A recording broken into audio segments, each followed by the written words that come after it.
Hi friends, welcome to Shami's kitchen. എല്ലാവർക്കും സുഖമാണല്ലോ. ഇന്നത്തെ നമ്മുടെ സ്പെഷ്യൽ നല്ലൊരു തക്കാളി മുരിങ്ങയ്ക്ക കറിയാണ് കേട്ടോ. ചോറിൻ്റെ കൂടെ ഇതുപോലൊരു കറി ഉണ്ടെങ്കിൽ പിന്നെ വേറെ ഒന്നും തന്നെ നമുക്ക് സൈഡായിട്ട് ആവശ്യമില്ല. വളരെ എളുപ്പത്തിൽ തയ്യാറാക്കി എടുക്കാനും പറ്റുന്നതാണത്. അപ്പോൾ ഈ വീഡിയോ ഇഷ്ടമായാൽ ഇതൊന്ന് ലൈക്ക് ചെയ്യാനും കൂടെ തന്നെ സബ്സ്ക്രൈബ് ചെയ്യാനും ആ തൊട്ടടുത്ത് കാണുന്ന ബെല്ലൈക്കൻ്റെ ഓള് മറക്കാതെ കൂടെ ഒന്ന് പ്രസ് ചെയ്തേക്കണേ. എന്നാൽ ശരി, എന്തെങ്ങനെയാണ് തയ്യാറാക്കുന്നത് വേഗം ഒന്ന് കണ്ടു നോക്കാം. നമ്മുടെ ഈ കറി തയ്യാറാക്കി എടുക്കാനായിട്ട് ഞാനിപ്പോൾ ഒരു മൺചട്ടി ഒന്ന് അടുപ്പത്തേക്ക് വെച്ചിട്ടുണ്ട്. അതിലേക്ക് നമുക്ക് ഒരു 2 ടീസ്പൂൺ അളവിൽ വെളിച്ചെണ്ണ ചേർക്കാം. എണ്ണ ഒന്ന് ചൂടായി കഴിഞ്ഞാൽ പിന്നെ ഇനി ഇതിലേക്ക് വേണ്ടത് ചെറിയുള്ളിയാണ്. ഞാനിപ്പോൾ ഒരു 10 ചെറിയുള്ളി എടുത്തിട്ടുണ്ട് കേട്ടോ. എന്നിട്ട് ചെറുതായിട്ടൊന്ന് അരിഞ്ഞെടുത്തിരിക്കുന്നതാണ്. ചെറിയുള്ളിക്ക് പകരം നമുക്ക് സവാള വേണമെന്നുണ്ടെങ്കിൽ സവാളയും ചേർക്കാം. പക്ഷേ ടേസ്റ്റ് കൂടുതൽ ചെറിയുള്ളി ചേർക്കുമ്പോഴാണ്.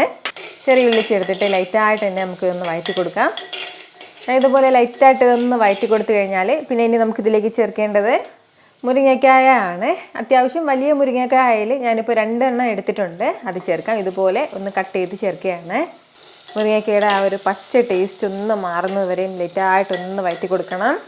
ഫ്ലെയിം എല്ലാ സമയത്തും ഒന്ന് മീഡിയത്തിൽ തന്നെ വെച്ചിരിക്കാവുന്നതാണ്. നന്നായിട്ട് തന്നെ മുരിങ്ങക്ക ഒന്ന് ചൂടായി വരട്ടെ.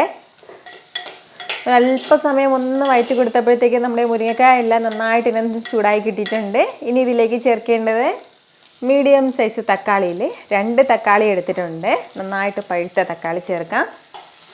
തക്കാളിയും ചേർത്തിട്ട് എല്ലാം കൂടി ഒന്ന് വീണ്ടും ഒന്ന് വഴറ്റി കൊടുക്കാം.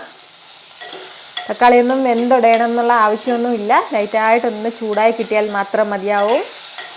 ഇതുപോലെ നന്നായിട്ട് ഒന്ന് വഴറ്റി കൊടുത്തു കഴിഞ്ഞാൽ ഇനി ഇതിലേക്ക് നമുക്ക് വേണ്ടത് മസാലകളാണ്.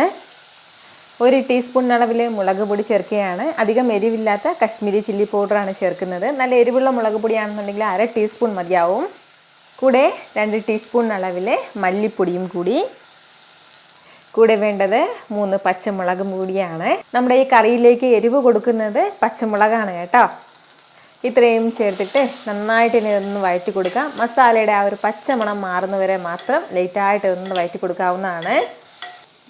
നമ്മുടെ മൺചട്ടിക്ക് അത്യാവശ്യം നല്ല ചൂടുണ്ട്. അതിൻ്റെ പേരിൽ മസാലയുടെ ആ ഒരു പച്ച ടേസ്റ്റൊക്കെ പെട്ടെന്ന് തന്നെ ഒന്ന് മാറി കിട്ടിക്കോളും.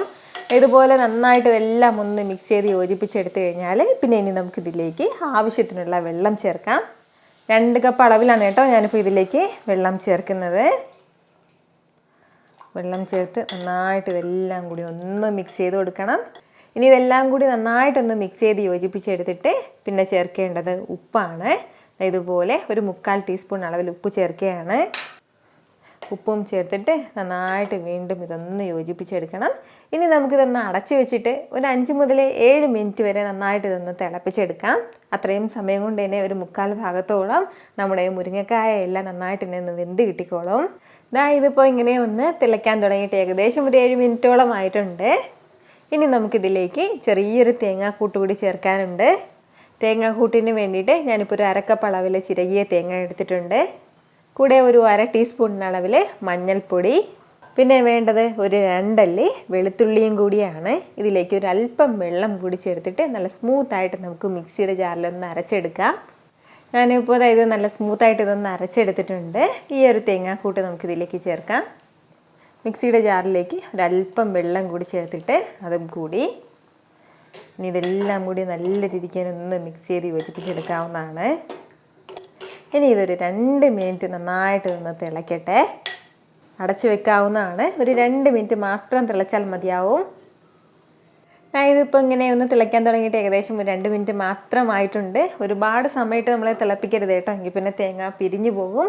നന്നായിട്ടൊന്ന് തിളച്ച് നമ്മുടെ ആ മുരിങ്ങക്കായയും മസാലകളൊക്കെ നല്ല രീതിക്ക് തന്നെ വെന്ത് കിട്ടിയിട്ടുണ്ട്. വളരെ രുചികരമായിട്ടാണ് കേട്ടോ നമ്മുടെ തക്കാളി മുരിങ്ങക്കായ കറി കിട്ടുന്നത്. ഇനി ഇതിലേക്ക് ലാസ്റ്റിൽ നമുക്കിതിലേക്ക് താളിച്ചും കൂടി ചേർക്കാനായിട്ടുണ്ട്. ഫ്ലെയിം ഞാനിപ്പോൾ ഓഫ് ചെയ്യാണ്. ഇനി നമുക്ക് താളിച്ച് ചേർക്കണം.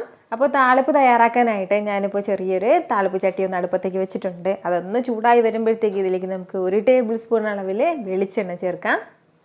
എണ്ണ ഒന്ന് ചൂടായി തുടങ്ങുമ്പോഴത്തേക്കും 1/2 ടീസ്പൂൺ അളവിൽ കടുക് ചേർക്കാം.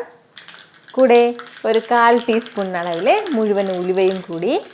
ഇനി വേണ്ടത് ചെറുതായിട്ട് അരിഞ്ഞെടുത്ത ചെറിയുള്ളിയാണ്. ഒരു 4 ചെറിയുള്ളി ഒന്ന് വട്ടത്തിൽ അരിഞ്ഞെടുത്തിട്ടുണ്ട്. നമ്മുടെ ഈ ചെറിയുള്ളിയുടെ കളറൊക്കെ ലൈറ്റായിട്ടൊന്ന് മാറുന്നവരെ ഒന്ന് വഴറ്റി കൊടുക്കാം.